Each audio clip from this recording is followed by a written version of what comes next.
आप लोगों को बताने जा रहा हूं कि आज का शासन, लोक प्रशासन, जो कि पुलिस प्रशासन नहीं, उससे हट के लोक कल्याणकारी राज्य के रूप में काम करता है।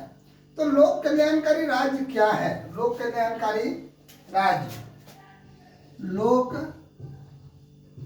कल्याणकारी राज्य ये क्या है और इसमें हम क्या है, हमारा क्या मतलब लोक कल्याणकारी राज्य में हमारा क्या अस्तित्व है।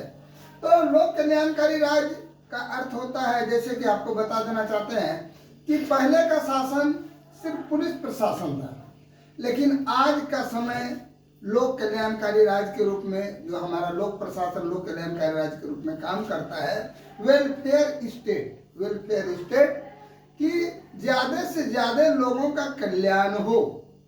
क्योंकि जो देश का राजस्व है, जो देश का जो लाभांश होता है, वो इस समाजवादी राज्य में प्रत्येक व्यक्ति को उसका बराबर हिस्सा मिलता है।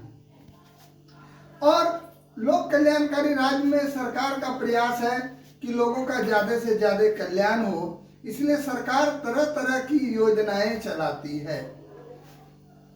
आज हमारा देश भी 21वीं सदी की ओर बढ़ रहा है और ये भी आधुनिक राज्य की दौड़ में है, आधुनिकता की ओर। ये विकसित राष्ट्र की ओर बढ़ रहा है, ये विकासशील से विकसित राष्ट्र की ओर बढ़ रहा है और हम भी विकासशील देशों की श्रेणी में आने जा रहे हैं। इसके लिए सबसे बड़ी बात है कि हमारे यहाँ लोगों का पूरी तरह से विकास हो। और इस प्रशासन का उद्देश्य है कि लोगों की सेवा before the cradle to after the death तक लोगों की सेवा करना। कि जब बच्चा माँ के गर्भ में आया है, उस समय से उसकी सेवा करना, उसके माँ का इलाज करना, उस गर्भवती महिला का इलाज कराना और मरने के बाद भी उसका दाह संस्कार करवाना, या उसको जो राशि चाहिए, हर्जाना चाहिए, या उसको जो विधवा पेंशन होती है और सब जो व्यवस्था है वो करना राज्य का काम है।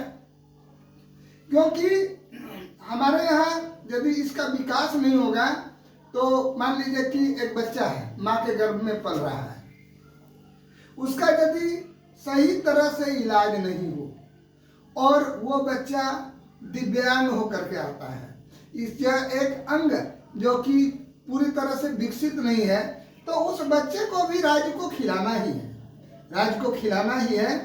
इसलिए चूंकि वो हम ये मोटा मोटी रूप से देखा जाए कि एक बच्चे पर एक व्यक्ति का एक दिन में कम से कम 200 रुपया खर्च है, और वो हमको रिटर्निंग क्या देता है, हमको देता क्या है, उत्पादन क्या दे रहा है। इसीलिए हम ऐसे बच्चे को क्यों लाएं।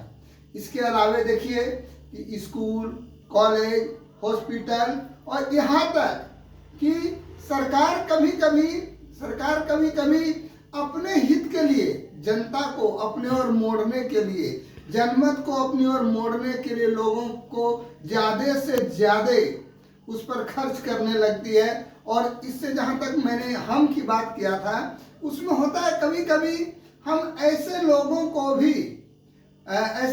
को भी सहयोग कर देते हैं जो कि काम करने के लायक है, और यदि उसको मुफ्त में अन्न मिल जाता है, जैसे बहुत समय देखा जाता है कि देश में जो किसी को नहीं मिलना चाहिए वो भी मिल जाता है, तो उसके काम करने की क्षमता घट जाती है और इससे देश का उत्पादन है वो घट जाता है, कम हो जाता है, और देश का जो विकास होना चाहिए वो किसी एक व्यक्ति पर आश्रित होकर रह जाता है। इसीलिए इस लोक कल्याणकारी राज्य में सरकार तो हमारी बहुत सहयोग करती है। हर व्यक्ति को, चाहे शिक्षा हो, आवास हो, और स्वास्थ्य हो या रोजी रोजगार हो, हर क्षेत्र में उसको सहयोग करने का कोशिश करती है। लेकिन यहाँ भी सरकार को थोड़ा सा सोचने की आवश्यकता है कि हम ऐसे लोगों को सहयोग न कर दें जो कि उसके लायक नहीं है। लेकिन ये कुल मिला के कल्याणकारी राज्य का उद्देश्य लोगों का ज़्यादा से ज़्यादा तक कल्याण करना है, और ये लोग कल्याणकारी राज्य इसी को कहते हैं। आज का